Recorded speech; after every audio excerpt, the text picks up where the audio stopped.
अथ श्री चतुराध्याय। ब्रह्मा जी के मुख से श्रवण कीर्तन और मनन के बारे में सुनकर मुनिगण बोले, हे ब्राह्मण, मनन कैसा होता है, श्रवण का स्वरूप कैसा है और कीर्तन कैसे किया जाता है, कृपया विस्तार से करे वर्णन। तब परम पूज्य ब्रह्मा जी बोले, शिव शंकर के गुणों का गान है जो गाता, भक्ति पूर्वक जब कोई उनके नामों को दोहराता, शिव की कृपा दृष्टि से ही प्राणी इसे है पाता, यही प्रमुखतम साधन है, यही है मनन कहलाता। शंभू के गुण प्रताप को प्रकट करने वाली भाषा, या जब उनके नाम को कोई संगीत में है गाता, अनुराग पूर्वक उनकी स्तुति ही है मध्यम साधन कहलाता, इसी को कीर्तन कहकर भी संबोधित किया जाता। शिव विषयक वाणियों में श्रवेंद्रियों की आसक्ति, शिव के गुणों और नामों में अत्यधिक प्रीति, प्रत्येक क्षण कर्णों में जब पड़े शिव की कीर्ति, इस ही साधन की हुई है जगत में श्रवण नाम से प्रसिद्धि। सर्वप्रथम सज्जनों की संगति से श्रवण सिद्ध है होता, तत्पश्चात शिव जी का कीर्तन दृढ़ है होता, अंततः सर्वश्रेष्ठ साधन मनन उत्पन्न है होता, किंतु यह सब शंभू की कृपा से ही संभव है होता। सूत जी आगे बोले, आप सबको इस साधन मनन का महात्म्य बताने के लिए मैं एक प्रसंग सुनाता हूँ, इसे ध्यान से सुने। पूर्व काल में पराशर मुनि के पुत्र मेरे श्री गुरु व्यास जी सरस्वती नदी के तट पर तपस्या कर रहे थे। उस सुंदर नदी के तट को अपने तप से और भी सुंदर कर रहे थे। देव योग से तभी सूर्य तुल्य तेजस्वी ब्रह्मा पुत्र श्री भगवान सनत कुमार वहां से गुजर रहे थे।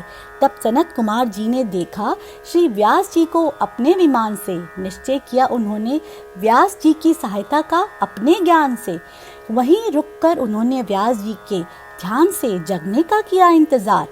व्यास जी ने जब उनको देखा तो किया प्रणाम बारंबार। तब सनत कुमार जी ने पूछा उनके तप का कारण। बोले, हे व्यास जी, किस फल की इच्छा को किया है मन में धारण? तब व्यास जी बोले, प्रभु, मैंने आप ही की कृपा से मानव को अवगत कराया धर्म, अर्थ और मोक्ष की कथा से, परंतु अभी तक मेरे मन में मुक्ति के साधन के ज्ञान का नहीं हुआ है उदय। मेरे विचारों, तर्क और ज्ञान ने अभी तक नहीं पाई है इस सब विषयों पर विजय। कहने में तो यह बहुत ही आश्चर्य की बात है कि मुझको ही अभी तक भक्ति का साधन नहीं ज्ञात है। इसी प्रश्न के हल के लिए कर रहा हूँ मैं तपस्या, परंतु अभी तक भी यह फल मुझसे ना बूझा गया। तब सनत कुमार जी ने उन्हें मुक्ति के निश्चित साधन बताने लगे। शिव के श्रवण, कीर्तन और मनन आदि साधनों के गुण गिनाने लगे।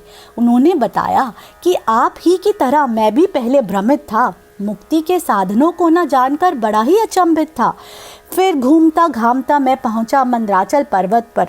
तभी शिव की माया से आए श्री नंदिकेश्वर वहां पर। तब उनको मुझ पर बड़ी दया थी आई, जब मैंने उन्हें अपनी दुविधा समझाई।